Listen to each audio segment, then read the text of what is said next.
once again, the common myth about how Chicago has such high related gun violence, even though it has tough gun laws, has come up.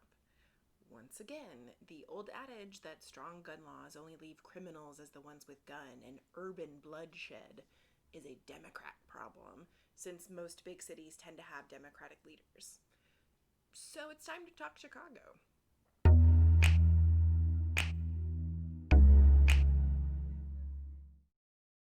None of the information we're going to go over is going to be new, by the way. These myths have been debunked so very many times in so very many places. And it's one of those things like reading Carl Sagan's Demon Haunted World, Science as a Candle in the Dark, which is an awesome book, by the way, plug, where it just keeps being relevant years and years and years after it was written, and you're just like, why is nobody paying attention? Why is this still so relevant? So let's start with the basics. Yes, in 1982, Chicago did ban handguns.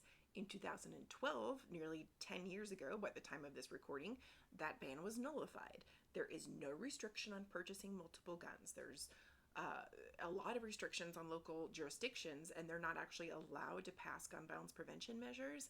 Registration of firearms isn't required. There's another actually fact that keeps frustratingly gets left out of these things, that it actually doesn't matter if Chicago keeps trying to strengthen gun laws, that Illinois keeps trying to strengthen gun laws, and they keep getting pushed back by the federal level, because those issues are actually overwhelmed by the fact that Chicago's two neighboring states, Wisconsin and Indiana, have very weak gun laws.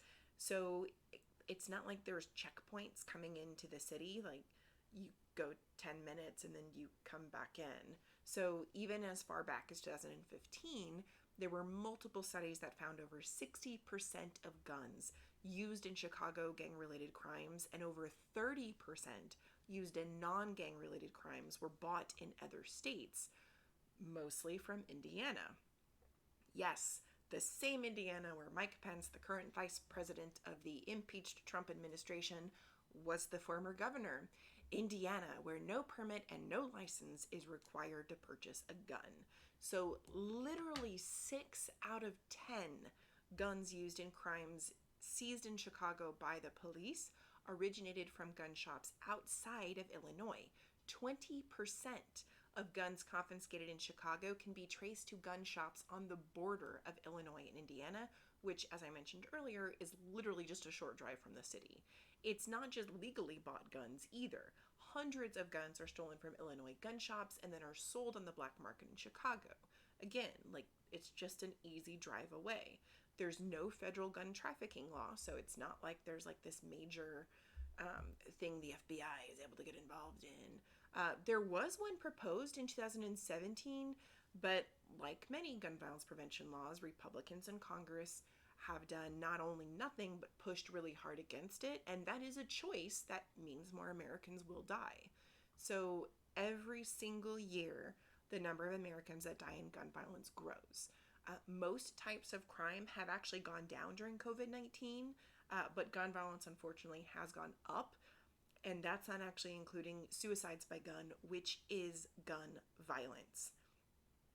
This is not to say that Chicago is perfect. Mayors, as we all know, of Chicago have a very long history of corruption. The war on drugs has resulted in constant arrests for marijuana while murderers go free.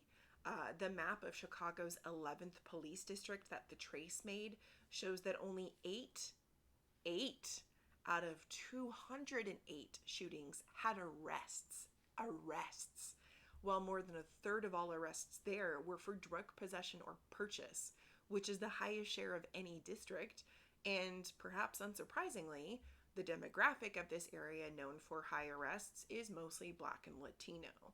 So, as we see in many cities across the United States, including Dallas, areas of the city with higher proportions of people of color don't have beat patrols or detectives. They have occupying forces wearing combat gear in unmarked vehicles. Police will draw guns to see who runs to give chase, which actually the Department of Justice said resulted in some of the most problematic shootings of civilians by police. Police will refuse to release the people detained, even on minor offenses, to get information on gang and drug activity, and if talking doesn't happen, they will drop them off in gang territories they know are dangerous to them. So 85% of violent crimes committed with firearms since 2001, so nearly 20 years, haven't had an arrest made. So understanding the problematic history and acting regarding the problematic present of the police is part of the solution. So the other piece is what movements like Defund the Police are touting, and that is collaboration with community leadership and groups, as well as actually following the data. And the data shows that less than 0.1% of the population in cities are responsible for most shootings. And those shootings are concentrated within a handful of neighborhoods and not related to drugs. With the data, cities like Oakland have actually been able to halve their homicides by realizing that offering job placement, legal help, counseling addresses the root cause of the violence. Organizations like Ceasefire partner with city leaders and community members to build coalitions built on relationships. This is not an anomaly. Evidence shows that these actions and community building do work. This is a good place to mention that while big cities, where people do often intermingle with other people who don't look, think, or behave like they do tend to vote Democratic. But many of those cities still have very problematic police forces tied to unions that have close ties to Republicans. And several of these large cities are in more sparsely populated and therefore Republican-led states. We can get into why those are related in a different video, but for now, let's just state the facts that the states that have the most gun deaths per 100,000 people from 2008 to 2017 are Alaska, with Republican governors and Republican-controlled state Congress since 1994, Louisiana, which has had Republican-led state legislators since 2010, Alabama, with the exception of 99 to 2003, governed by Republican since 95, and a Republican-controlled legislator since 2010.